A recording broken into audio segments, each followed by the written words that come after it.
on va réagir à la carte de l'UFC 323 qui a eu lieu il y a quelques heures. Et la carte principale, hein, je vais pas faire les prélims ou les prélims ou quoi, non, je vais juste réagir à la carte principale. Alors au sommaire, on a le premier combat de la carte, Jan Blachowicz contre Bogdan Guskov en poids mi-lourd. Après, on a Henry Cejudo contre Peyton Talbot chez les poids coqs. Brandon Moreno contre Tatsuro Taira chez les poids mouches. Le désastreux combat entre Alexandre Pantoja et Joshua Van pour le titre des flyweight. Ah là là, on va en reparler de ce combat. Et le main event, le combat pour le titre des poids coqs entre Merab Dvalishvili, la machine, et Petr Yan, a.k.a. No Mercy. Bien, je vais d'abord réagir au premier combat, comme dit précédemment. Alors, oula, excusez-moi.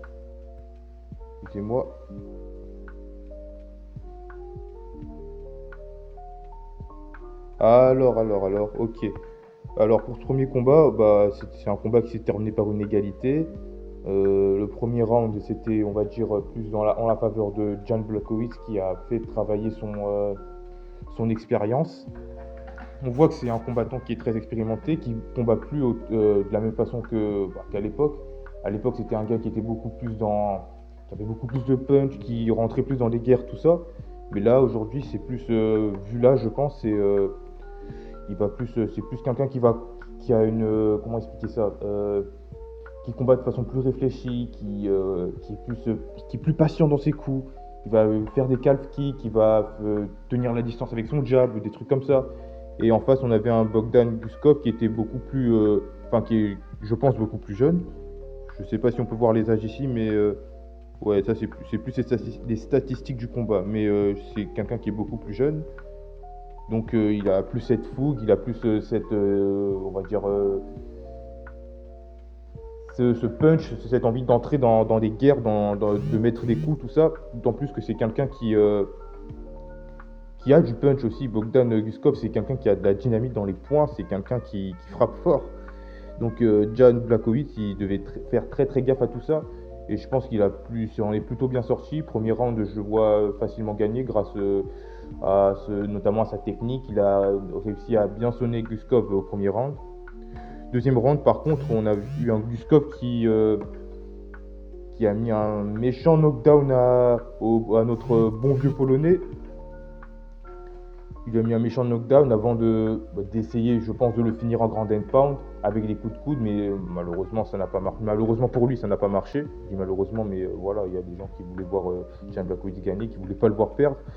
Donc voilà, malheureusement pour lui, il n'a pas pu finir le vétéran polonais. Et au troisième round, c'était beaucoup plus équilibré. On avait un truc qui ressemblait beaucoup plus au premier round, on va dire, mais quand même un peu plus serré, on va pas se mentir. Et au final, on a eu un combat qui a terminé par un match nul. Voilà, je pense que c'est totalement mérité. Voilà. Mais voilà, c'est compréhensible. C'est deux combattants qui ont pris, comment expliquer ça, qui ont pris l'avantage à des moments assez équivalents. Leur temps d'avantage, leur nombre de temps d'avantage, il était assez équivalent. Donc je peux comprendre qu'ils aient eu un match nul. Alors pour la suite, Bogdan Guskov, je le vois bien contre. Je dirais bien contre qui je vous avoue, moi je le dirais bien contre Jamahal Hill. Ouais, il est Jamahal Hill, il est sur 3 défaites d'affilée. Je pense que là actuellement, si je me trompe pas, il fait plus du tout partie du top 5. Tandis que Guskov, il fait que monter. Et puis je pense que c'est la chose la plus logique à faire.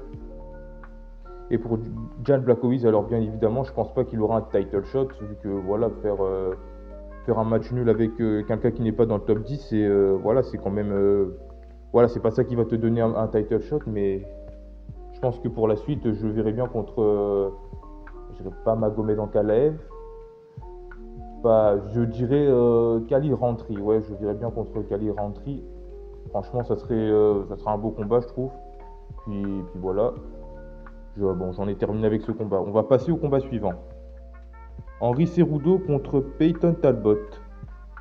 Alors, ce combat, il était très très très divertissant. On a vu un Peyton Talbot qui a lutté, qui a réussi, à amener Henry Cejudo, qui est, je le rappelle, un médaillé olympique en lutte. Et voilà, un ancien double champion de l'UFC. Il a réussi à l'amener au sol, à faire de très bonnes démonstrations. Il a même fait sa célébration quand il l'a amené au sol, je crois au premier round. Puis voilà, c'est un combat que Peyton a aussi dominé dans les phases de striking. Alors certes, Henry s'est quand même assez bien défendu, mais on va pas se mentir, Peyton, là, en termes de la boxe de Peyton, elle est juste, voilà, elle est juste monstrueuse, tu vois. Il mixait ça avec ses coups de genoux, des coups de genoux au corps, au visage même. Donc ouais, c'est en striking, je pense pas qu'il rivalisait, peut-être en lutte un petit peu, mais même là, Peyton, il arrivait à bien se défendre, à faire de bons renversements, il arrivait à faire de bons takedowns aussi, ce qui a beaucoup étonné, sachant qu'au début de l'année, je me souviens de son combat contre Raoni Barcelos. Il avait pas, voilà, sa lutte, elle n'était pas folle. Et je pense que ce combat, cette défaite, alors certes, ça lui a coûté son invincibilité à l'UFC, mais ça lui a ouvert les yeux sur son niveau en lutte, ça lui a fait se remettre en question, et depuis lors, on a vu qu'il a largement progressé en lutte, jusqu'au point même de rivaliser avec Henry Cejudo, je le rappelle, qui est quand même médaillé d'or en lutte. Donc voilà, c'est un combat qui s'est terminé par une décision unanime pour Peyton Talbot. Alors la suite pour lui, c'est... pour la suite pour lui, je dirais...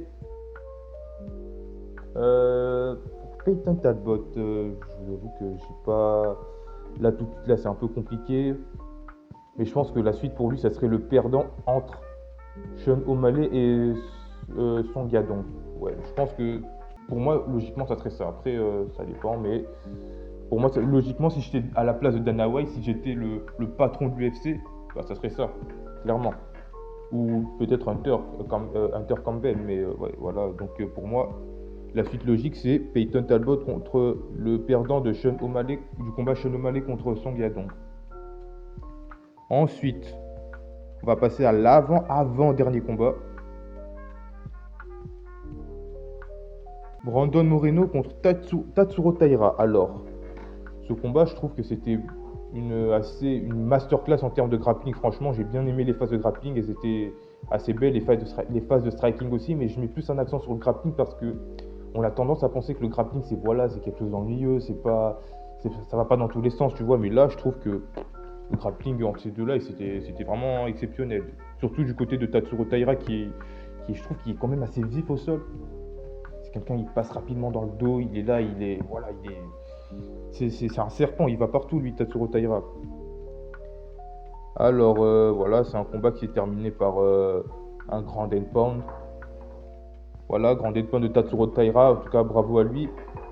Très belle phase de striking, très belle phase, surtout les belles, je redis encore, mais le grappling dans ce combat, il était vraiment beau. Je trouve que j'ai beaucoup aimé je pense que c'était la meilleure phase de grappling de cette carte, du moins pour moi. Pour moi, c'est la meilleure phase de grappling de cette carte. Je trouve que c'était un très beau combat, très beau grappling, franchement, rien à redire. Alors pour la suite pour Tatsuro Taira, c'est clairement le title shot contre Joshua Van. Lui, clairement, il mérite. Parce que là, actuellement, je vois pas quelqu'un qui mérite plus que lui, Brandon Royval. Non, il est sur une défaite, même si son dernier combat remonte il y a presque 6 mois. Je pense qu'il ne mérite pas encore. Je pense que Brandon Royval, il doit d'abord affronter un contender, peut-être Brandon Moreno ou voire Alexandre Pantoja. Mais vu ce qui s'est passé, je pense plus sur un combat entre Brandon Moreno et Brandon Royval. Mais à voir. Voilà, pour Tatsuro Taira, je pense que son prochain combat, c'est pour le titre contre Joshua Van. Et pour Brandon Moreno, lui, je vois bien, comme je viens de le dire il y a quelques instants, contre Brandon Royval. Ouais. Ça sera tout pour ce combat. Et franchement, je tiens à le redire, très très beau combat, surtout en termes de grappling. Et voilà, c'était un combat entre deux grands Jiu-Jitsu-Ka, je sais pas si on dit ça, mais voilà, entre deux grands pratiquants du JJB. Et voilà, c'est tout ce que j'avais à dire. On passe au co-main event. Désastreux pour moi. Alors déjà, bravo à Joshua Van d'avoir battu Alexandre Pantoja, qui était quand même champion depuis plus de 2 ans maintenant. Quand même, il a eu son titre, je crois, en juillet 2023, quelque chose comme ça. Et voilà, il a malheureusement perdu son titre. Alors, c'est pas non plus de la faute, on peut pas faire une disqualification parce que voilà, c'est pas non plus de la faute de Joshua Van, il a commis aucune faute. C'est juste voilà une erreur assez bête, on va dire, d'Alexandre Pantoja qui est très mal retombé sur son bras. Alors le combat, il a commencé assez fort, je trouve. Les deux, ils ont avancé l'un sur l'autre, ça a commencé à s'envoyer des combinaisons en boxe. Et ensuite, on a Alexandre Pantoja qui envoie un high kick. Joshua Van, vu que c'est quelqu'un c'est quelqu'un qui a des réflexes, c'est quelqu'un qui a un bon coup d'œil, il a direct capté le high kick et il a fait perdre l'équilibre à Alexandre Pantoja. Ce dernier, c'est assez mal rattrapé. On l'a vu, je pense que vous avez, pour ceux qui ont vu l'événement, vous avez tous vu comment son bras, voilà, je sais pas si c'est tordu, je sais pas s'il est rentré. Enfin, son bras, en tout cas, ça s'est mal passé et voilà, quoi, il s'est pété le bras. Victoire d'office à Joshua Van par TKO, même si c'est un TKO un peu, voilà, on va dire un peu, comment expliquer ça? Les gens diront qu'il ne mérite pas sa victoire, mais en tout cas, je tiens à préciser, c'est pas de sa faute. Voilà, c'est une erreur qui arrive, c'est comme ça arrive. Et alors, pour la suite, pour ces deux-là, alors Alexandre Pantoja, je pense qu'avec sa blessure, il sera inactif pendant un bon gros moment. À son retour, pour l'instant, je vois pas, ça dépend de comment la catégorie va évoluer, mais pour l'instant, je vois pas contre qui il pourrait se battre. Il sera off pendant un certain temps. Parce que ça, la blessure qu'il a eue, je pense que c'est un truc qui va mettre des mois et des mois à se guérir. Et Joshua Van, comme j'ai dit tout à l'heure, quand je parlais du combat précédent, là, Tatsuro Taira contre Brandon Moreno, je pense que le prochain, ça sera le prochain contender qui va l'affronter, ça sera, comment il s'appelle, Tatsuro Taira. Alors, je vais pas pronostiquer ce combat vu que le but c'est de réagir à l'UFC 323 et de trouver les prochains adversaires que les gagnants et les perdants affronteront. Donc voilà, après si vous voulez éventuellement que je fasse une analyse sur un potentiel combat entre Joshua Van et Tatsuro Taira ou n'importe quel autre combat qui opposerait l'un de ceux qui sont déjà battus, mais n'hésitez pas à me le dire en commentaire et puis voilà, je vous ferai ça. Et en définitive, voilà, c'est tout ce que j'avais à dire sur ce combat qui, je le rappelle, c'est pas la fin que je voulais voir, hein. C'est clairement pas la fin que les fans voulaient voir, c'est la fin que personne voulait voir, mais malheureusement c'est quand même passé et on peut rien y faire. Et enfin le main event, Merab Dvalishvili, la machine contre Petr Yan No Mercy. Un combat qui m'a beaucoup surpris parce que moi, honnêtement, je voyais Merab gagner. Clairement, je voyais la machine gagner, mais voilà, comme l'a dit Petr Yan, la machine, au bout d'un moment, elle finit par ne plus être aussi performante qu'avant. Alors, je sais plus les mots exacts qu'il a utilisés, mais voilà, c'est dans ce sens-là. Et ouais, je pense que un truc qui a aussi joué. Alors, je ne remets pas en doute la victoire de Petr Yan, loin de là.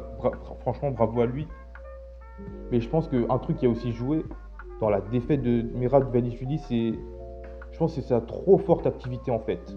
Il voulait trop combattre et tout, parce que je tiens à rappeler que son dernier combat avant Petr Yan, c'était il y a 2 mois contre Cory Sandhagen.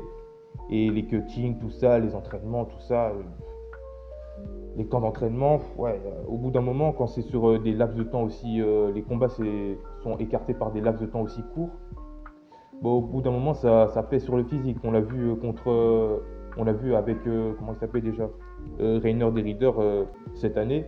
Au début, il a arraché tout. Il a arraché Kevin Holland, il a arraché Bonical, il a arraché Robert Whittaker. Et à la fin, il s'est retrouvé face à Brandon Allen pour un quatrième combat de cette année. Son quatrième combat de cette année, et il pouvait plus. Il avait plus d'énergie, plus rien. Il avait plus de force. Au bout d'un moment, c'est bien d'être actif, mais je pense que dans les sports de combat, il faut aussi savoir ne pas trop en faire. Je pense qu'il faut savoir doser, il faut connaître ses limites, voilà. Et malheureusement, Merab, je pense que voilà, il n'a pas bien, comment expliquer ça? Il n'a pas bien géré ses limites, tout ça. Il s'est retrouvé dans de grosses difficultés face à Petr Yan. Encore une fois, je ne remets pas en doute sa victoire. Je pense que voilà, c'est une victoire qui est quand même amplement méritée. Il a été beaucoup plus technique que lui. Il a démontré un grappling face à un Merab qui est quand même l'un des meilleurs lutteurs de la division. Il a réussi à faire des amenées au sol, même la grosse amenée au sol qu'il a faite là. Ah, ça, c'était assez beau à voir. Ça me rappelle un peu l'amenée au sol que Belal Muhammad avait fait à Leon Edwards en juillet 2024. Voilà, c'était assez similaire. La tête la première dans le sol, ça c'était drôle et violent à la fois. Mais voilà.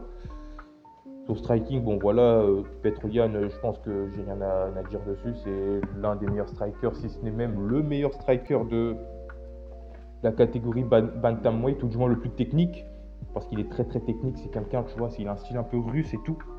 C'est le striking russe, c'est un striking en général qui est assez robotique, un peu, assez technique, qui demande beaucoup de discipline, on va pas se mentir, qui est assez, voilà. Il est pas dans les trucs flashy un peu, mais c'est quelqu'un qui est c'est efficace en tout cas. C'est très efficace, et franchement pour la suite. Alors pour la suite, Merab, dit comme ça, je vous avoue que j'ai pas trop d'idées. Par contre, non, Merab, on va revenir sur Merab. Merab, je vois bien combattre le gagnant entre Song Yadong et Sean O'Malley. Pour moi, c'est la suite entre guillemets logique, parce qu'après ce qui s'est pris contre Petr Yan, je pense pas qu'il aura une revanche de sitôt, honnêtement.